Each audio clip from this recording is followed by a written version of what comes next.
Почитувани гледачи, добре дојдовте во Урбаните вести. Општините бараат да се зголемат средствата за поддршка на руралниот развој. Ова е првата вест за денеска. Почнуваме веднаш по генералната најава. Априлијата 2018 одбележена во општина Бутел. Дрво за секое дете. Нов проект на градската власт. Шилегов ги представи барањата на представниците од руралните општини. Тие бараат зголемување на финансиските средства за поддршка на руралниот развој. Општина Аеродром започна екоакција за уредување на јавните површини. Во рамки на манифестацијата Априлијада 2018 денеска во општина Бутел можеа да се сретнат разновидни маскирани лица. Во сите основни училишта и детската градинка од општината децата се дружеа маскирани во своите омилени ликови од приказните и цртаните филмови. Општина Бутел го одбележа Денот на шегата. Во одбележувањето учество земаа ученици од 7 основни училишта, како и најмладите од детската градинка 11 октомври. За да не се наруши редовната настава и работниот ден во општинските основни училишта, оваа година Денот на шегата се одбележа во секое училиште посебно.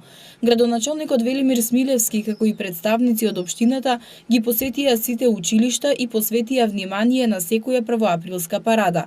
Градоначалникот истакна дека секогаш ќе ги поддржува ваквите манифестации затоа што го разубавуваат животот. Денес општина Бутел со сите училишта и градинките организираме манифестација која што на децата им пружа една посебна желба и можност да се маскираат во се она што они сакаат.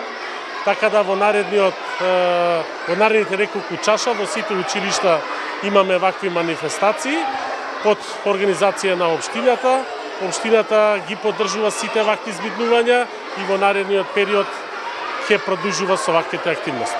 Во училиштата можеа да се видат најразлични маски, принцези, зајачиња, индијанци, кловнови, мечиња, мачиња, каубојци, бетмени, пеперутки. Секој со својата креативност, децата Денот на шегата го искористија барем еден ден да станат еден омилен лик од приказните и цртаните филмови. Јас се маскирав од не игра Майнкрафт Крипер. Ова е од елендска маска. Фаца на човек. Маскирана денес? Во Джасмин. Јас се маскирав во мачка. Сестра ми помогна, се облека сум маскирана.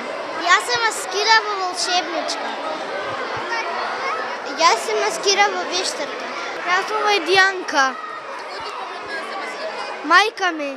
Јас сум деш играат на кошарка и тато ми помогна да се облечем. Во навивач. Кој ти помогна? Татко ми.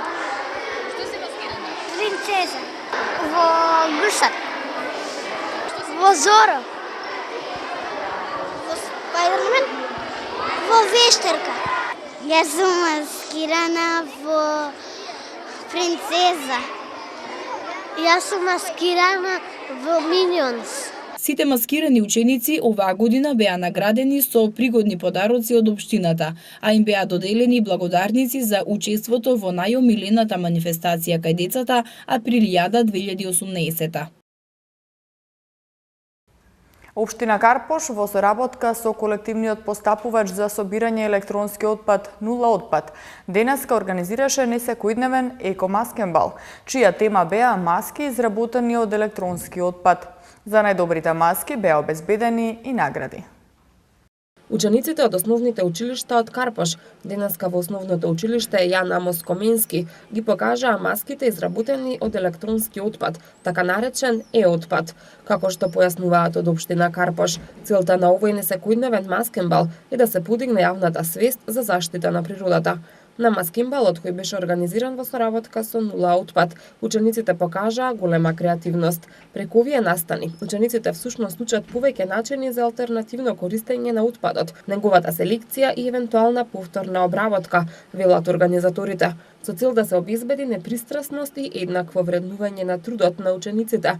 Маските беа обележани со шифри, а најдобрите добија и соодветни награди. Првото место припадна на маската именувана како Александар Македонски на еднината, носена од ученик од основното училиште Владо Тасевски, кој е воедно и добитник на мобилен телефон обезбеден од нула отпад. Второто место и припадна на маската NutriBullet, која ја представи ученичката од основното училиште Јана Амос Комински и е добитник на паметен часовник обезбеден од нула отпад.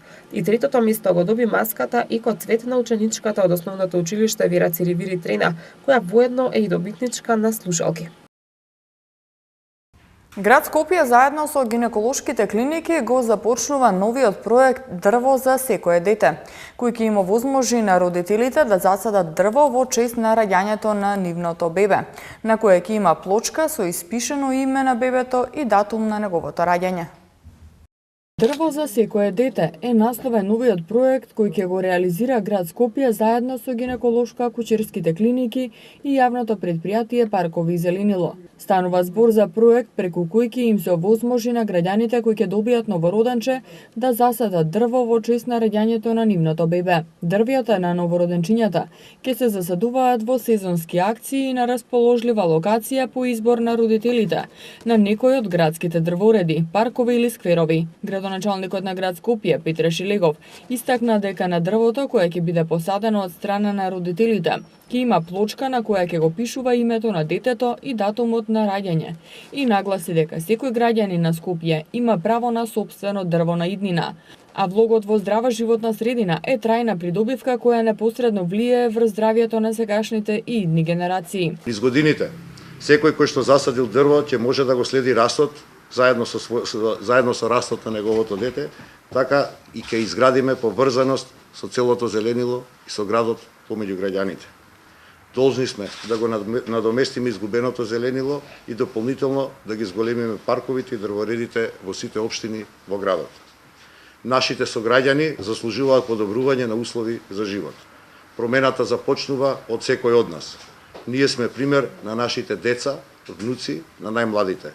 Заедно ќе го направиме Скопје поубаво место за живење. Родителите по напуштањето на гинеколошката клиника ќе треба да го пријават добиениот код на телефонскиот број 071 395 395, а потоа ќе ги добијат дополнителните информации за овој проект. Денеска меморандумот за соработка за реализација на проектот Дрво за секое дете го потпишаа град Скопје со 4 гинеколошки клиники во Скопје.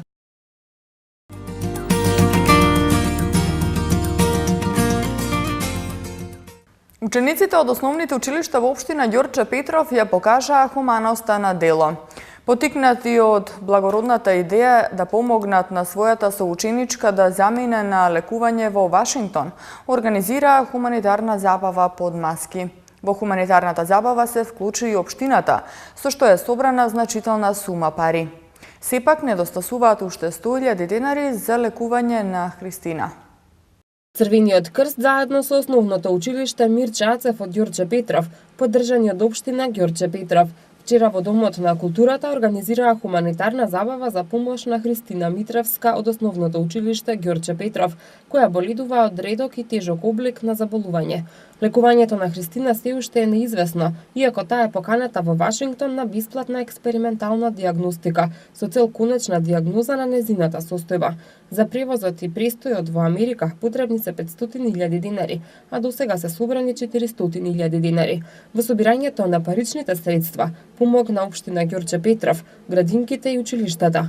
Идејата за оваа хуманитарна забава е на незините соученици, а осмоделинецот Лука Павличевиќ, кој е организатор на хуманитарната забава, вели дека сите ученици од училиштата од Ѓорче Петров, потикнати од желбата да помогнат, се одзвале на повикот за присуство на забавата. Оваа забава е наменета за хуманитарни средства, да бидам поточен.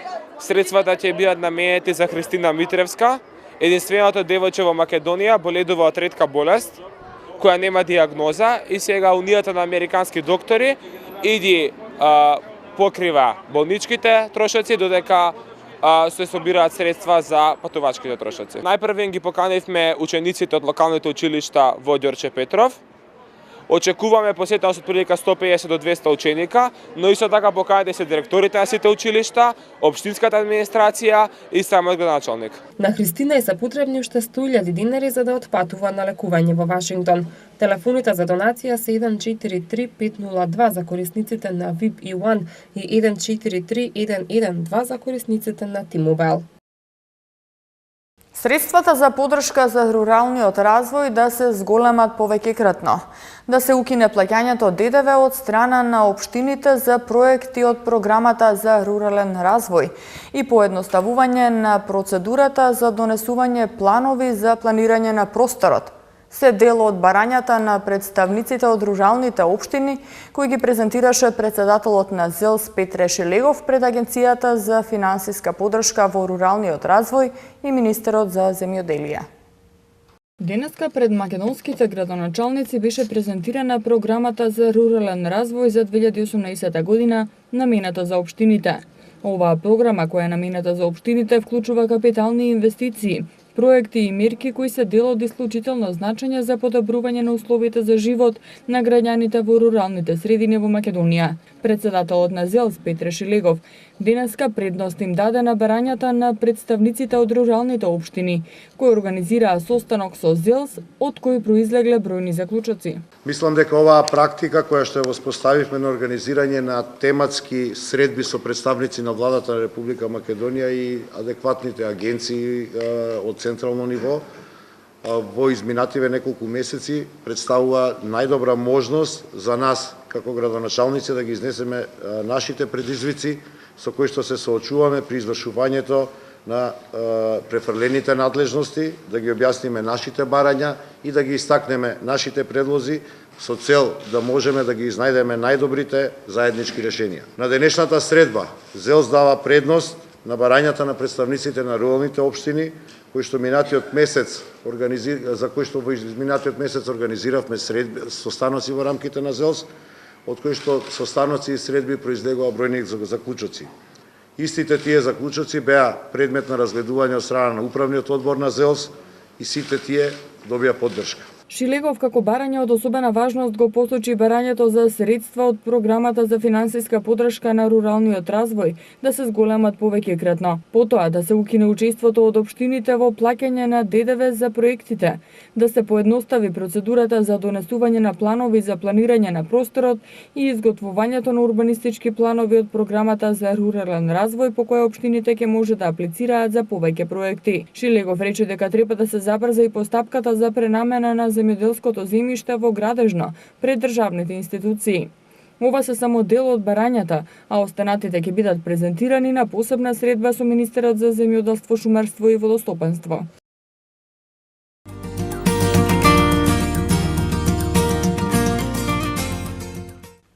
Од населбата Мичурин започна акцијата за уредување на јавните зелени површини во општина Аеродром.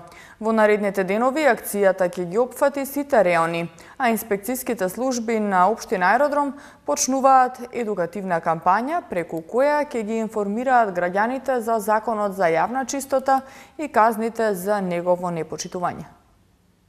Општина Аеродром од денеска ја започна екоакцијата со која се уредуваат јавните зелени површини кои се под нејзина надлежност. Комуналните служби на општина Аеродром, почнувајќи од населбата Мичурин во наредните денови ќе ги опфатат сите реони, а пролетната акција вклучува косење трева, собирање гранки и шут, како и метење на улиците и паркинзите. Општина Аеродром информира дека во текот на овој месец е планирана и акција за расчистување на дивите депонии на различни локации во општината.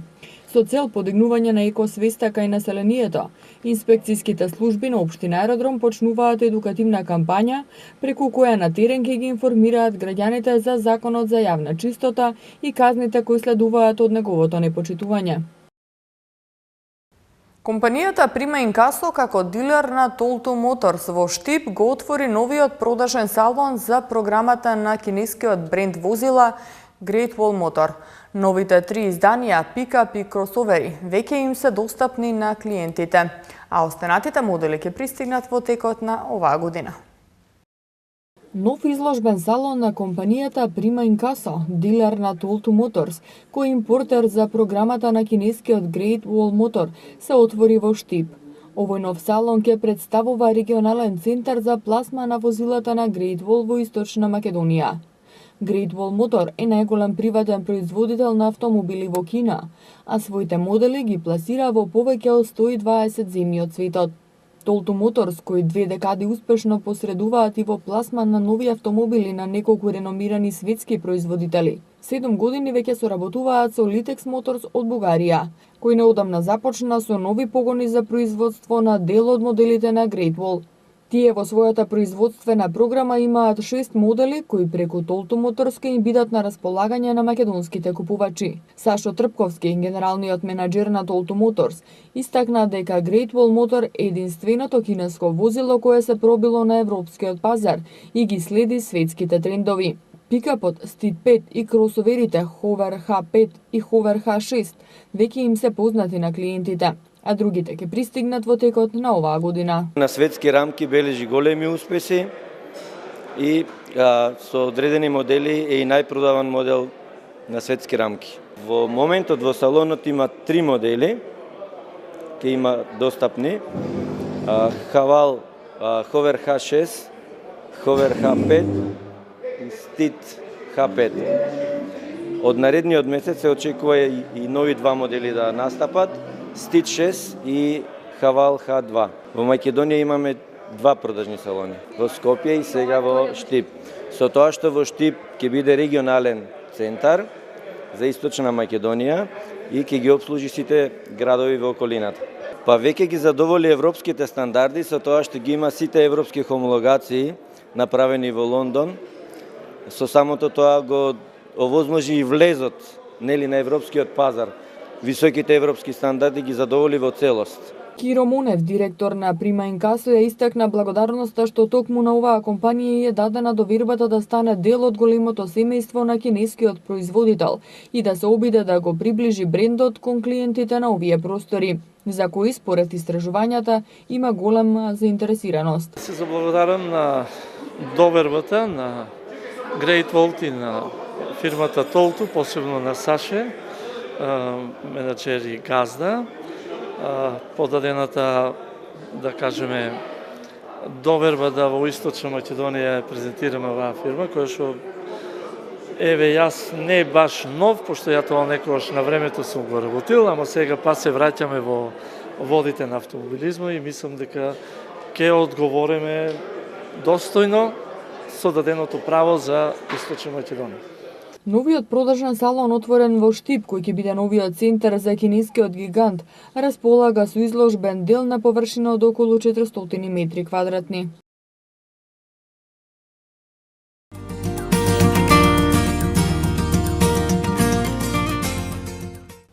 Од денеска до 7 април 115 талентирани деца на возраст од 5 до 17 години ќе бидат дел од кампот на Јувентус, со што им се отвара можност да тренираат со тренери од Италија. Тренинзите ќе се одвиваат на стадионот Млади лавови во општина Ѓорче Петров, а цената за учество во кампот е 239 евра. Од денеска до 7 април на децата од Македонија им се нуди несекојдневна прилика да играат фудбал заедно со искусните тренери од еден од најтрофејните фудбалски клубови во Европа, Јувентус или Старата дама, како што е позната помеѓу љубителите на фудбалот. Тренинзите ќе се одвиваат на теренот Македонски лавови во општина Ѓорче Петров во 2 групи.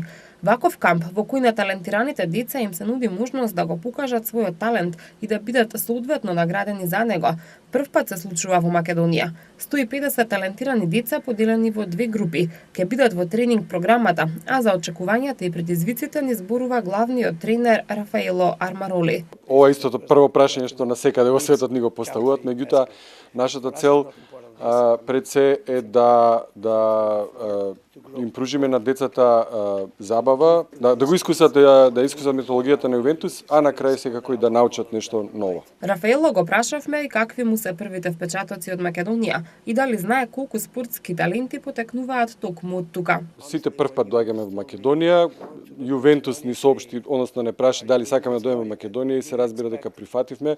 Не очекувавме волкав одзив, волкава бројка и задоволни сме од она што до сега го видовме, значи самата организација на настанот за нас како тренери пропратни работи, меѓутоа и она што го видовме до сега. Од фудбалски аспект, ние знаеме дека овој регион изобилува со многу таленти. Ги знаеме, значи играат во Италија, не само од Македонија, туку и од регионот и баш сакаме на лице место да видиме како изгледаат тие, односно како нивната техничка способност во фудбалската игра. Дел од тренинг програмата е и малиот Армин, кој веќе 2 години тренира фудбал и очекува убава дружба со соиграчите. Колку време тренираш ти фудбал? 2 години. Да, а по кој клуб тренираш? ФК Мондано. И сега ќе бидеш дел од клубот Јувентус. Што ќе правите таму? Ќе тренираме една недела. Да, што ви кажа, кој ќе ве тренира? Тренери од Италија, претпоставувам. Да. Што очекуваш ти, како ќе се поминеш? Добро. Кампот е наменет за момчиња на возраст од 5 до 17 години, а формирана е посебна група за голмани со посебен тренер за голмани од Јувентус и посебна програма на тренинзи координирани од страна на 4 тренери и стручни лица од Јувентус. Цената за учество на Јувентус кампот е 239 евра, со попуст за второ дете од исто семејство. Секое дете што учествува на Јувентус кампот Македонија доби официјален Јувентус Адидас комплет за тренинг, маичка, шортс и чорапи за секој учесник, осигурување со премии наменати од Јувентус за секој учесник на кампот и сертификат за успешно учество на Јувентус кампот. До среда времето ќе биде претежно сончево, а дневната температура ќе биде во значителен пораст. Нов влажен бран со врнежиот дожд се очекува кон крајот на работната седмица. Во Скопје времето утре ќе биде претежно облачно со температура до 19 степени. Во среда максималната температура ќе достигне 20 степени, четврток 19 и петок 17 степени. Уште една информација за крај. Бензините од ноќеска на полноќ поскапуваат од £1,5 до 2 за литар. Одлучи денеска Регулаторната комисија за енергетика. Евросупер 95 се зголемува за £2, додека цената на Евросупер 98 дизелот и екстра лесното масло за домаќинство се зголемуваат за £1,50. Тука е крајот на вестите. Ви благодарам на вниманието и имајте пријатна вечер.